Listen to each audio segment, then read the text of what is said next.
یہاں تک کہ بسما ہی نے تنگ آ کر الوداعی سلام کہا تھا، ورنہ معاویہ کے تذکرے سے تو شمامہ کا دل ہی سیر نہیں ہو رہا تھا۔ محبت کا پہلا احساس اتنا انوکھا، بھرپور اور خوشکن ہوتا ہے کہ انسان بس محبوب کے خیالات ہی میں ڈوبا رہ جاتا ہے۔ دنیا کے باقی کام فضول اور لا یعنی لگنے لگتے ہیں۔ وہ عمر کی 20ویں سیڑھی پر قدم رکھ چکی تھی، لیکن آج تک اس نے جس مرد کو سب سے زیادہ سوچا تھا وہ اس کا پیارا بابا جان تھا، اور اب معاویہ اس کے دل میں داخل ہوتے ہی اس کی ساری سوچوں پر قابض ہو گیا تھا۔ اسے سوچنا، اسے دیکھنا، اس کا نام لینا، اس کا تذکرہ سننا، بس یہی اس کے دل کی خواہش بن گئی تھی۔ اس کی حالت بقول شاعر یہ تھی کہ یا تیرا تذکرہ کرے ہر شخص، یا کوئی ہم سے گفتگو نہ کرے۔ اگلے دن یونیورسٹی جاتے ہوئے محمد یوسف کو مخاطب ہوئی، بابا جانی آج چھٹی کے وقت آپ کو ان سے ملواؤں گی۔ وہ سنجیدگی سے بولے، جانتا ہوں بیٹا، اور ایسا کرنا ضروری بھی ہے، غالباً رات کو اس سے کال پر بھی بات کرتی رہی ہو۔ جی بابا جان، وہ سر جھکاتے ہوئے دھیرے سے بولی، پہلے ان کی کال آئی تھی اور پھر بسما سے گپ شپ کرتی رہی۔ ہم کہتے ہوئے محمد یوسف گہری سوچ میں کھو گئے تھے۔ آپ کو برا لگا؟ شمامہ کا لہجہ اندیشوں سے پر تھا۔ اس کی طرف دیکھتے ہوئے محمد یوسف نے نفی میں سر ہلایا۔ نہیں بیٹا، بس تھوڑا ڈر لگ رہا ہے۔ ڈر؟ کیسا بابا جان؟ شمامہ حیران تھی۔ ایک بات سچ سچ بتاؤ گی؟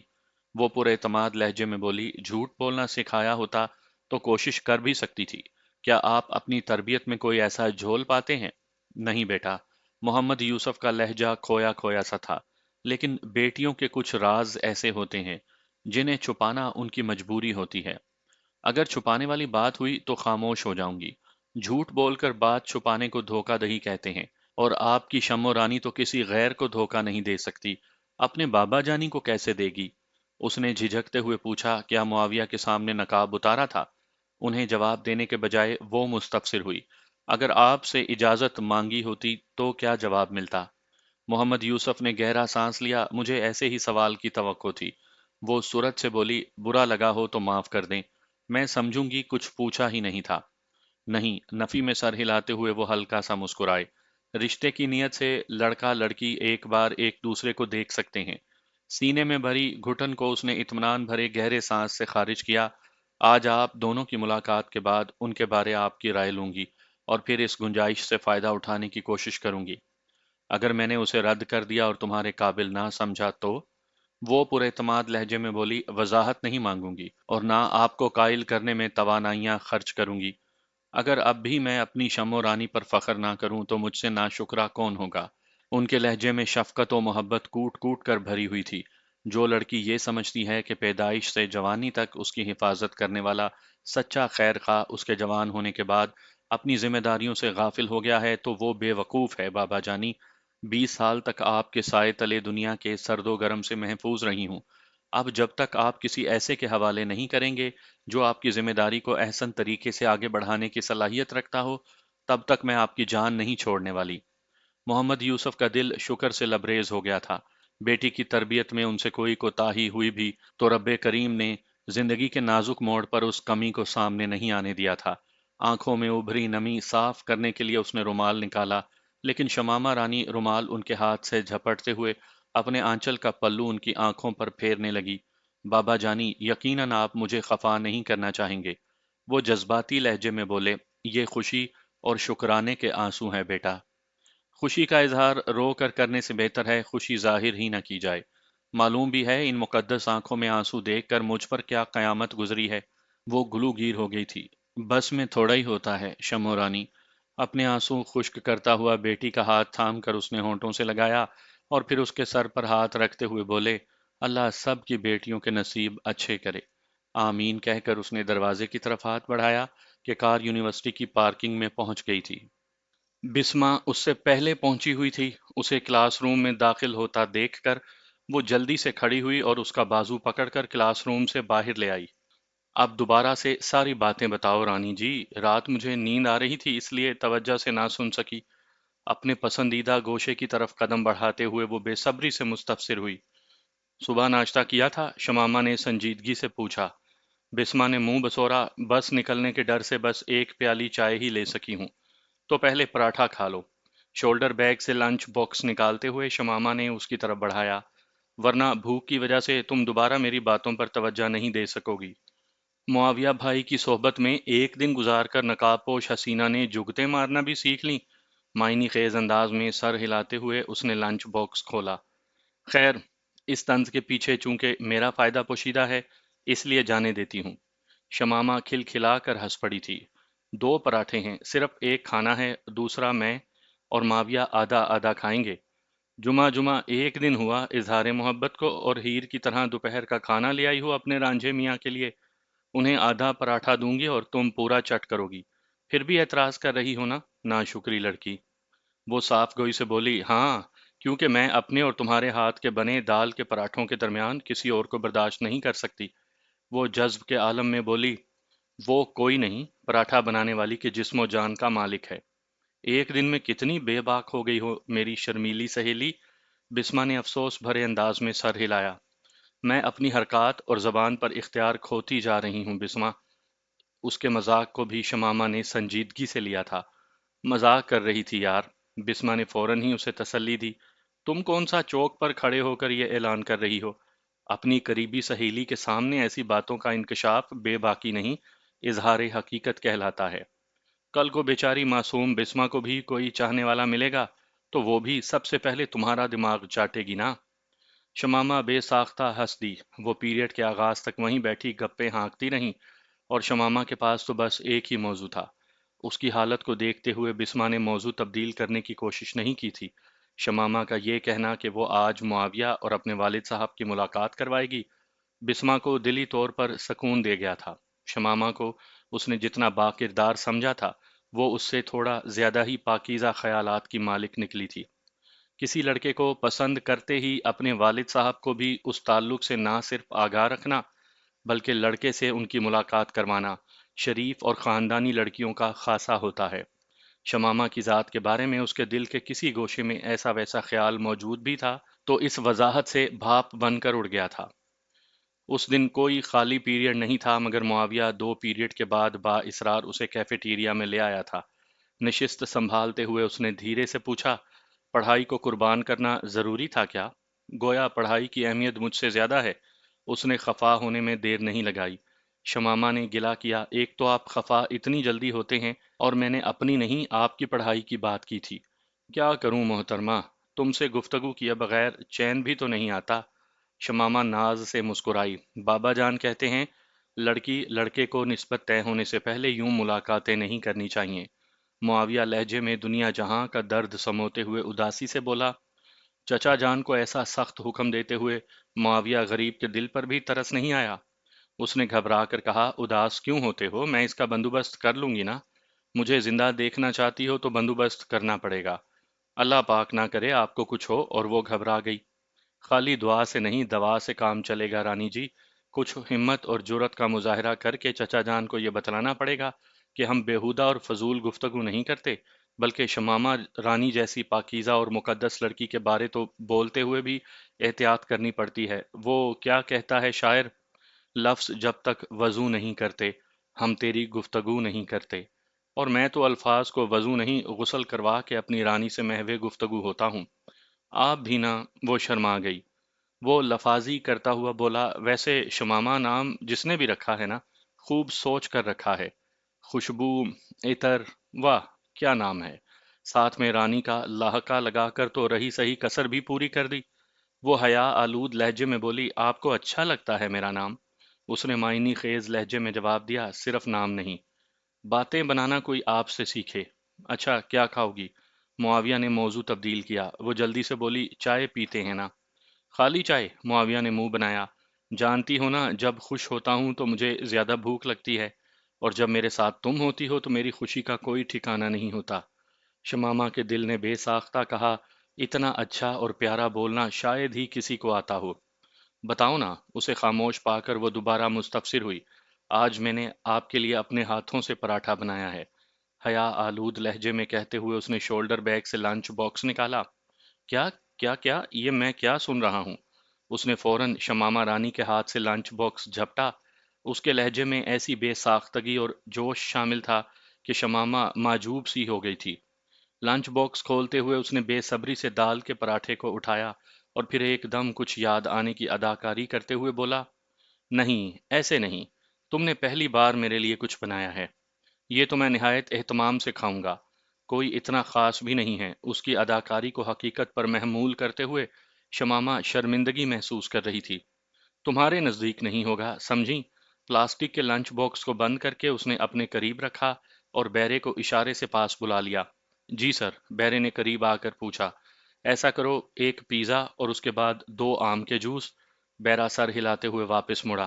اس نے عقب سے آواز دی، اور ہاں، ایک خالی لفافہ بھی لا دو۔ خالی لفافہ؟ بیرے کے لہجے میں حیرانی تھی۔ ہاں یار، خالی لفافہ، اور ہر بات کی وجہ دریافت نہیں کیا کرتے۔ بیرا خفیف انداز میں سر ہلاتے ہوئے دوبارہ چل پڑا۔ وہ ہچکچاتے ہوئے بولی، ابھی کھا لینا، اب اسے لفافے میں کہاں ساتھ پھیراتے رہیں گے؟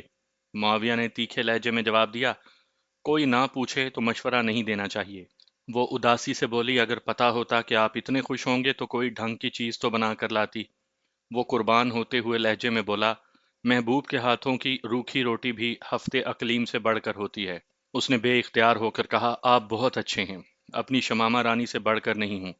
اس نے نفی میں سر ہلایا، اور وہ دل ہی دل میں سوچنے لگی کہ جانے اللہ پاک کو اس کی کون سی نیکی پسند آئی کہ رحیم و کریم ذات نے اس کی قسمت میں معاویہ جیسا خوبصورت اور خوش اخلاق لڑکا لکھ دیا۔ جوس پینے کے بعد وہ شمامہ کے کہنے پر کلاس روم میں چلنے پر راضی ہو گیا تھا۔ بیرے کے لائے ہوئے لفافے میں اس نے شمامہ رانی کا دیا ہوا پراٹھا ڈالا اور لفافے کو کوٹ کی اندرونی جیب میں رکھ لیا۔ بسمہ بڑی شدت سے اس کی منتظر تھی۔ آخری پیریڈ تک اسے موبائل فون پر معاویہ کے کئی محبت بھرے پیغامات مل چکے تھے۔ بسمہ کی وجہ سے وہ جواب تو نہیں دے سکتی تھی، البتہ گاہے گاہے سر گھما کر معاویہ کی جانب چاہت بھری نظروں سے دیکھ لیتی۔ اس کی دیوانگی کو دیکھتے ہوئے شمامہ کو سمجھ میں نہیں آ رہی تھی کہ کیسے اسے اپنا دل چیر کر دکھائے۔ وہ بھی اس سے اتنا ہی پیارا اور عزیز تھا۔ چھٹی ہوتے ہی اس نے نشست سے اٹھنے کی کوشش نہیں کی تھی۔ اس کی وجہ سے معاویہ بھی بیٹھا رہا، چونکہ بسمہ کو اس نے بتا دیا تھا کہ وہ معاویہ کو والد صاحب سے ملوائے گی، اس لیے وہ اس کا انتظار کیے بغیر باہر نکل گئی۔ میرا خیال ہے رانی جی کو مظلوم معاویہ پر ترس آ گیا ہے کہ چند لمحات کی ملاقات بخش دی۔ تمام کے باہر جاتے ہی معاویہ رومانوی لہجے میں بولا، ملاقات کے لیے نہیں رکی جی، آپ سے ضروری کام ہے۔ شوخ لہجے میں کہتے ہوئے وہ کھڑی ہو گئی۔ تھوڑا سا تو رک جاؤ نا، معاویہ یوں بولا تھا جیسے شمامہ کے رکنے پر ہی اس کی زندگی کا دار و مدار ہو۔ وہ معنی خیز لہجے میں بولی، چلے نا، آج میں اپنی مستقل ملاقات کا بندوبست کرتی ہوں۔ سچ؟ معاویہ خوشی کا اظہار کرتا ہوا اس کے ہمراہ چل پڑا۔ اب ذرا یہ بھی بتا دو کہ یہ ہوگا کیسے؟ تھوڑا سا صبر نہیں کر سکتے؟ اس نے چاہت بھرے لہجے میں معاویہ کو ڈانٹا۔ سچ کہتے ہیں محبت سے دور ہی رہنا چاہیے۔ مجھے کس نے کہا تھا دل لگانے کو؟ معاویہ منہ بسور کر خود کو کوسنے لگا۔ شمامہ کھل کھلا کر ہنس دی۔ اتنی دیر میں وہ کار پارکنگ میں پہنچ گئے تھے۔ شمامہ نے اپنے والد کو دیکھ لیا تھا۔ وہ معاویہ کو ساتھ لے کر اسی جانب بڑھ گئی۔ محمد یوسف بھی کار سے نکل کر باہر آ گئے تھے۔ معاویہ، یہ ہیں میرے بابا جانی، جو دنیا کے سب سے اچھے، پیارے اور عظیم بابا جان ہیں۔ یہ کہہ کر وہ محمد یوسف کی جانب متوجہ ہوئی۔ بابا جانی، یہ معاویہ ہیں، تمہارے والد، اور ڈرائیور کی وردی میں؟ معاویہ ششدر رہ گیا تھا۔ تم مذاق کر رہی ہو یا مجھے سمجھنے میں کوئی غلطی ہوئی ہے؟ مذاق کیسا معاویہ، یہ میرے بابا جانی ہیں اور مجھے فخر ہے کہ میں ان کی بیٹی ہوں۔ معاویہ کا حیران ہونا اس کے لیے انوکھا ہی تھا۔ تم ڈرائیور کی بیٹی ہو؟ معاویہ متوحش انداز میں چلایا۔ ہاں، مگر آپ غصہ کیوں کر رہے ہیں؟ شمامہ روحانسی ہونے لگی۔ کیا حال ہے بیٹا؟ اسی وقت محمد یوسف نے مسافے کے لیے اس کی جانب ہاتھ بڑھایا۔ ٹھہرو بڈھے، نخوت بھرے انداز میں ہاتھ اٹھا کر وہ شمامہ کی جانب متوجہ ہوا۔ تم ایک ڈرائیور کی بیٹی ہو؟ مجھے یقین نہیں آتا۔ آپ بابا جان سے کس لہجے میں بات کر رہے ہیں؟ شمامہ ہکا بکا رہ گئی تھی۔ بکواس بند کرو، بھاڑ میں جاؤ تم اور تمہارے ڈرائیور بابا۔ حد ہوتی ہے بے شرمی و بے حیائی کی۔ اور بڈھے، تم اپنی بیٹی کو لگام نہیں دے سکتے؟ اس بد شکل کو برقع پہنا کر امیر لڑکوں کو پھنسانے پر لگایا ہوا ہے۔ غصے کی شدت میں اس کے منہ سے الٹی سیدھی باتیں نکلنا شروع ہو گئی تھیں۔ شمامہ کاٹو تو بدن میں لہو نہیں کی زندہ مثال بنی کھڑی تھی۔ اس کے دماغ میں آندھیاں نہیں جھکڑ چلنا شروع ہو گئے تھے۔ معاویہ کے اس روپ کے بارے میں تو اس نے خواب میں بھی نہیں سوچا تھا۔ بیٹا، یقیناً آپ کو کوئی غلط فہمی ہوئی ہے۔ ٹھنڈے مزاج کے محمد یوسف بات کی تہہ تک پہنچ گئے تھے۔ دوبارہ بیٹا کہا تو تھوبڑا توڑ دوں گا۔ معاویہ علی صدیقی صاحب کہہ کر مخاطب کرو، چند ٹکے کے ڈرائیور ہو، اپنی حیثیت پہچان کر زبان کھولا کرو۔ وہ مزید بگڑ گیا تھا، اس کی سمجھ میں نہیں آ رہا تھا اتنی بڑی غلطی اس سے ہوئی کیسے تھی۔ جس لڑکی کو وہ سیٹھ زادی سمجھ کر ناز برداریوں میں مشغول تھا، وہ ایک ڈرائیور کی بیٹی نکلی تھی۔ اس سے بڑا مذاق اور کیا ہو سکتا تھا؟ میں سیٹھ عبد الکریم صالح کا ڈرائیور ہوں، تمہارا نہیں۔ اس کی بےہودہ گوئی محمد یوسف سے زیادہ دیر برداشت نہیں ہوئی تھی۔ معاویہ چلایا، تم جیسوں کو ڈرائیور رکھنا بھی میں اپنی توہین سمجھتا ہوں، احمق بڈھے۔ دولت مند ہونے کا مطلب یہ نہیں کہ تم بولنے کی تمیز کھو بیٹھو۔ محمد یوسف کو بھی غصہ آ گیا تھا۔ ڈرائیور ہو تو لہجہ بھی ڈرائیوروں سا رکھو۔ معاویہ نے اس کے گریبان میں ہاتھ ڈال کر جھٹکا دیا۔ میں سیٹھ محمد علی صدیقی کا بیٹا ہوں، سمجھے؟ معاویہ، ششدر کھڑی شمامہ ہڑبڑاتے ہوئے ہوش میں آئی اور اس نے معاویہ کے چہرے پر تھپڑ رسید کر دیا۔ جان سے پیارے بابا جانی کی توہین اس سے برداشت نہیں ہو سکی تھی۔ تمہاری یہ جرت کہ معاویہ پر ہاتھ اٹھاؤ، 2 ٹکے کی بد چلن عورت، تمہاری یہ ہمت! محمد یوسف کو ایک جانب دھکا دیتے ہوئے وہ خطرناک ارادے سے شمامہ کی جانب بڑھا، جو خوف، ذلت اور غصے کی شدت سے کانپنے لگ گئی تھی۔ چڑی سا دل اور موم سے اعصاب رکھنے والی معصوم اور کمزور لڑکی کے سوچنے سمجھنے کی صلاحیتیں جواب دے گئی تھیں۔ ان کا شور شرابہ سن کر کافی طلباء اکٹھے ہو گئے تھے۔ اب تک ان کی سمجھ میں اس جھگڑے کا سر پیر نہیں آیا تھا۔ عقیل بھی اپنی موٹر سائیکل پر بیٹھا معاویہ کا منتظر تھا۔ معاویہ کو غصے میں دیکھتے ہوئے وہ بھی قریب آ گیا تھا۔ چونکہ وہ اس کی کہانی سے پہلے سے واقف تھا، اس لیے اسے سارا قصہ سمجھنے میں کوئی مشکل پیش نہیں آئی تھی۔ پہلے تو وہ خاموش کھڑا جھگڑا ختم ہونے کا انتظار کرتا رہا، مگر جوں ہی بات بڑھتے دیکھی تو اس نے آگے بڑھ کر معاویہ کو تھام لیا۔ معاویہ، کیا کر رہے ہو؟ ہوش کے ناخن لو۔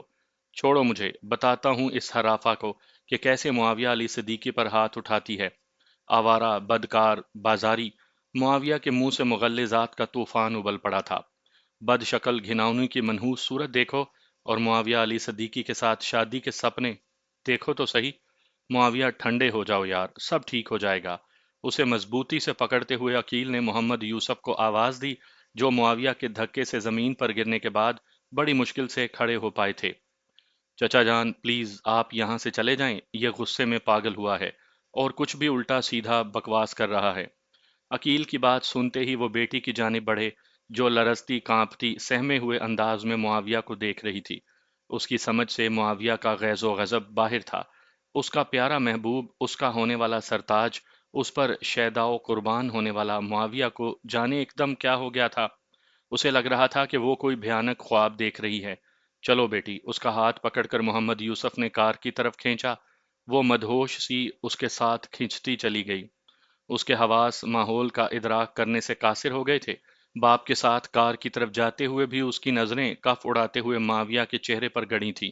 اسے ڈرائیور کے ساتھ والی سیٹ پر بٹھا کر محمد یوسف خود ڈرائیونگ سیٹ پر بیٹھے اور کار کو ریورس کر کے یونیورسٹی کے گیٹ کی طرف موڑ دیا۔ محمد یوسف اور شمامہ کے جاتے ہی بھیڑ چھٹ گئی تھی۔ عقیل معاویہ کو کھینچ کر اس کی کار میں لے آیا تھا۔